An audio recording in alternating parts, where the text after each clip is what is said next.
شریعت میں جو قرآن حدیث میں خلا کا مطلب ہے وہ ہے مال کے بدلے طلاق،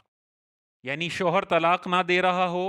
اور بیگم اس کو مال آفر کرے اور اس مال کے بدلے میں شوہر طلاق دے تو اس طلاق کو کہتے ہیں خلا۔ حضرت ثابت رضی اللہ تعالیٰ عنہ کی زوجہ حضور علیہ السلام کے پاس آئی اور حضور علیہ الصلاۃ والسلام سے عرض گزار ہوئی کہ یا رسول اللہ، ثابت سے مجھے کسی قسم کی کوئی اخلاقی دینی شکایت نہیں ہے، لیکن میں نہیں چاہتی کہ میں کسی بھی طریقے سے ان کی ناشکری میں مبتلا ہوں۔ تو حضور علیہ السلام نے ارشاد فرمایا کہ جو ثابت نے تمہیں باغ دیا ہے تم وہ ان سے واپس کر دو گی؟ انہوں نے مہر کے طور پہ باغ دیا تھا، تو انہوں نے کہا میں کر دوں گی۔ تو حضور علیہ السلام نے حضرت ثابت کو بلایا اور فرمایا کہ یہ باغ لے لو اور اپنی بیوی کو طلاق دے دو۔ یہ ہے خلا کا کانسیپٹ کہ شوہر نہ دے رہا ہو تو بیوی مہر آفر کر دے، یا مہر کے علاوہ کوئی اور مال آفر کر دے، یہ مال لے کر شوہر اس کو طلاق دیتا ہے تو اس کو خلا کہتے ہیں، اور یہ طلاق بائن پڑتی ہے۔ طلاق بائن کا مطلب آپ کو پچھلی کلاس میں بتایا تھا، جیسے ہی شوہر طلاق دے گا ویسے نکاح ختم ہو جائے گا۔ اب عدت کے دوران بھی شوہر رجوع کرنا چاہے رجوع نہیں کر سکتا، دوبارہ ان کو ساتھ رہنا ہے تو نیا نکاح کرنا پڑے گا، دو گواہ ہوں گے، نیا مہر ہوگا، پورا سسٹم ہوگا، رجوع نہیں کر سکتا۔ یہ ہے خلا کا مطلب، اور اس میں واضح طور پر خلا کے لیے ضروری ہے کہ شوہر جب تک راضی نہیں ہوگا خلا ہو ہی نہیں سکتا۔ یک طرفہ خلا کا کوئی کانسیپٹ اسلام میں نہیں ہے۔ دوسرا اس میں یاد رکھیے گا، اللہ تبارک و تعالیٰ نے طلاق کا اختیار صرف شوہر کو دیا ہے، دنیا میں اور کسی مرد کو یہ اختیار نہیں ہے کہ وہ کسی اور کی بیوی کو طلاق دے۔ نہ بیوی کو یہ اختیار ہے کہ وہ خود اپنے آپ کو طلاق دے دے، نہ شوہر کے علاوہ کسی اور مرد یا جج کو یہ اختیار ہے کہ وہ اپنی بیوی کے علاوہ کسی اور کو طلاق دے دے۔ طلاق دے گا دنیا میں تو وہ صرف ایک مرد ہوگا اور وہ اس کا شوہر ہے۔ یہ دو چیزیں ہو گئیں، تو خلا میں بھی شوہر کی رضامندی چاہیے، طلاق بھی شوہر کی مرضی کے بغیر یا شوہر کے دیے بغیر طلاق نہیں ہو سکتی۔ تیسرا ہے کہ اگر خلا بھی نہیں ہو رہا، شوہر کی مرضی نہیں ہے، طلاق بھی نہیں ہو رہی، اور شوہر کی مرضی کے بغیر نکاح کو ختم کرنے کا آرڈر جاری کیا جاتا ہے، تو اس آرڈر کو ہم کہتے ہیں فسخ نکاح۔ تو یعنی اگر شوہر خلا نہ دے رہا ہو، شوہر طلاق بھی نہ دے رہا ہو، بیگم کورٹ کے پاس چلی جائے اور کورٹ ون سائیڈڈ شوہر کی مرضی کے بغیر نکاح کے ختم ہونے کی ڈگری جاری کرتی ہے، تو یہ کیا کہلاتا ہے؟ فسخ نکاح۔ اور فسخ نکاح حنفیوں میں صرف دو صورتوں میں ہو سکتا ہے بس۔ پہلا ہے نامردی والا مسئلہ، شوہر ازدواجی تعلق قائم نہیں کر سکتا، کوئی بیماری ہے نہیں قائم کر سکتا، نامرد والا مسئلہ ہے اس کے ساتھ، اور بیوی کے گناہ میں پڑنے کا اندیشہ ہے، بیوی شوہر کو کہتی ہے مجھے طلاق دو، اور شوہر پر لازم ہے کہ طلاق دے، واجب ہے، وہ نہیں دیتا گناہ گار ہوگا۔ اور وہ اگر طلاق نہیں دیتا تو شوہر جج کے پاس جا سکتی ہے، شہر کے بڑے مفتی کے پاس جا سکتی ہے، اور شہر کا بڑا مفتی یا جج شوہر کو مجبور کرے گا کہ طلاق دو، پھر بھی وہ طلاق نہیں دیتا ہے تو جج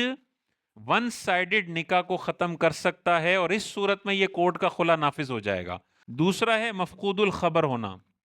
شوہر کہیں گیا اور مفقود ہو گیا، اس کا کوئی اتا پتہ نہیں ہے، سعودیہ گیا، وہاں جیل میں بند ہو گیا، پتہ ہی نہیں ہے کدھر ہے، زندہ بھی ہے مر گیا، کیا ہوا، کسی نے اٹھا لیا اس کو، اب پتہ نہیں زندہ ہے یا مر گیا، مفقود الخبر ہو گیا، اس کی کوئی اتا پتہ نہیں ہے، کوئی اس کا لوکیشن نہیں ہے۔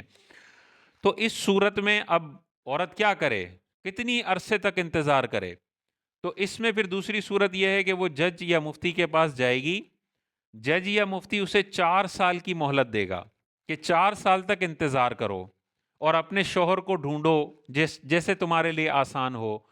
4 سال تک اس کا شوہر نہیں ملتا ہے، کوئی اتا پتہ نہیں ہے، تو یہ عورت دوبارہ جج کے پاس جائے گی، اور جج تحقیق کرنے کے بعد کہ واقعی اس کا شوہر کا کوئی اتا پتہ نہیں ہے، ون سائیڈڈ نکاح کو ختم کرنے کی ڈگری جاری کر سکتا ہے، اور اس صورت میں بھی نکاح ختم ہو جائے گا۔ یہ دو صورتیں ہیں جس میں فسخ نکاح ہو سکتا ہے۔ اچھا، تیسری صورت جو ہے وہ یہ صورت ہے کہ شوہر نامردی والے معاملات بھی نہیں ہے اور مفقود الخبر بھی نہیں ہے، لیکن وہ مارتا ہے، تشدد کرتا ہے، حقوق زوجین ادا نہیں کرتا، یعنی نہ اس کو نان نفقہ دیتا ہے، نہ اس کو رہائش دیتا ہے، نہ ازدواجی تعلق قائم کرتا ہے کہ وہ گناہ سے بچے عورت، رکھتا بھی نہیں ہے ساتھ اور طلاق بھی نہیں دیتا، لٹکا کے رکھا ہوا ہے.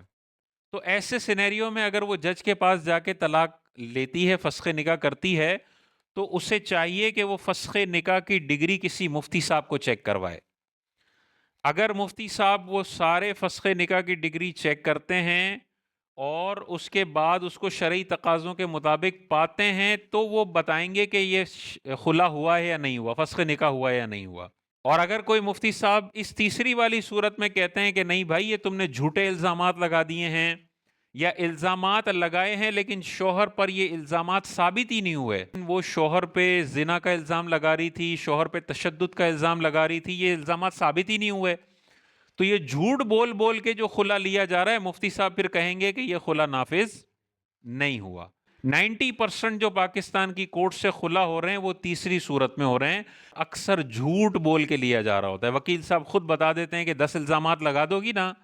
تو تمہیں 1 ہفتے میں خلا دلوا دوں گا. وہ 10 الزامات لگا دیتی ہے کہ شوہر زانی ہے، بری عورتوں کے ساتھ اس کے تعلقات ہیں، میرے حقوق ادا نہیں کرتا، مجھے مارتا ہے. اس پہ 2 جھوٹے گواہ لے آتی ہے، جج صاحب ان 2 جھوٹے گواہوں کی بنیاد پر اس کے خلاف فیصلہ دے دیتے ہیں. اس کو 3 مرتبہ لیٹر بھیجا جاتا ہے اور وہ جج کے سامنے شوہر نہیں آتا تو 1 سائیڈڈ خلا نافذ کر دیتے ہیں. یاد رکھیے یہ 99% خلا نافذ ہو ہی نہیں رہے. یہ دوسرے شوہروں سے نکاح کر رہی ہے، نکاح ہو ہی نہیں رہا، کیونکہ یہ ابھی بھی پہلے شوہر کی منکوحہ ہے. دوسرے سے نکاح کرے گی تو یہ نکاح ہوگا ہی نہیں، اور اس کے ساتھ تعلق قائم ہو رہا ہے تو زنا ہو رہا ہے. تو جتنے بھی مردوں نے خلا یافتہ عورتوں سے نکاح کیا ہوا ہے ان کے لیے فرض ہے، فرض کہ جو بھی خلا کی ڈگری ہے نا وہ فوراً سے پیشتر کسی مفتی صاحب کے پاس لے کر جائیں کہ بھائی دیکھیں میں نے یہ خلا یافتہ عورت سے نکاح کیا ہے، اس کے شوہر نے اس کو طلاق نہیں دی، اس نے کورٹ سے لی ہے، مفتی صاحب بتا دیں نافذ ہوا یا نہیں ہوا. اور 90% کیسز میں جو ہمارے پاس مسئلے مسائل آتے ہیں نا اس میں کورٹ کا خلا نافذ نہیں ہو رہا ہوتا، دوسری جگہ شادی محترمہ نے کر لی اور 2 بچے بھی اس سے پیدا ہو گئے، حالانکہ یہ ابھی بھی پہلے شوہر کی بیوی ہے. لیکن اور یہ باہر کے ملکوں میں بہت زیادہ ہوتا ہے، کینیڈا میں، یو ایس میں، وہاں تو شرعی قوانین ہیں نہیں، وہاں تو بیوی خود جا کے مطالبہ کرے، کوئی تشدد نہ بھی ہو تو نکاح ختم ہو جاتا ہے، ڈیورس کی ڈگری جاری ہو جاتی ہے. تو ایسی بیرون ملک جتنی بھی خواتین ہیں جنہوں نے باہر کے ممالک کے کورٹ سے نکاح ختم کروایا ہے، وہ کینیڈا کے قانون میں تو نکاح ختم ہو گیا، یو ایس کے قانون میں نکاح ختم ہو گیا، اللہ کے قانون میں ابھی بھی نکاح باقی ہے، اور وہ کسی اور سے نکاح کرتی ہیں، نکاح باطل ہے. ایک شوہر کے ہوتے ہوئے دوسرا نکاح کر ہی نہیں سکتی، اور جو تعلق قائم ہو رہا ہے وہ حرام تعلق ہے. جو بچے پیدا ہو رہے ہیں ان کے بارے میں سخت حکم ہے. اللہ کی ماننی نہیں ہے، اس کے نبی کی ماننی نہیں ہے، تو پھر کورٹ سے خلا لینے کی فارمیلٹی بھی کیوں کرنی ہے بھائی؟ پھر وہ بھی فارمیلٹی نہ کرو نا، جب اللہ رسول کی نہیں ماننی تو پھر ایسی شادی کر لو کسی اور سے اور رہو ساتھ میں. صرف ایک فارمیلٹی کے طور پہ جھوٹ بول کے کورٹ سے ڈگریاں لے کے اور طلاقیں سمجھ کے کر رہی ہوتی ہیں، اور یہ بہت بڑا آج کل کے دور میں سسٹم جاری ہے، اور اس سے طلاقیں نہیں ہوتی ہیں.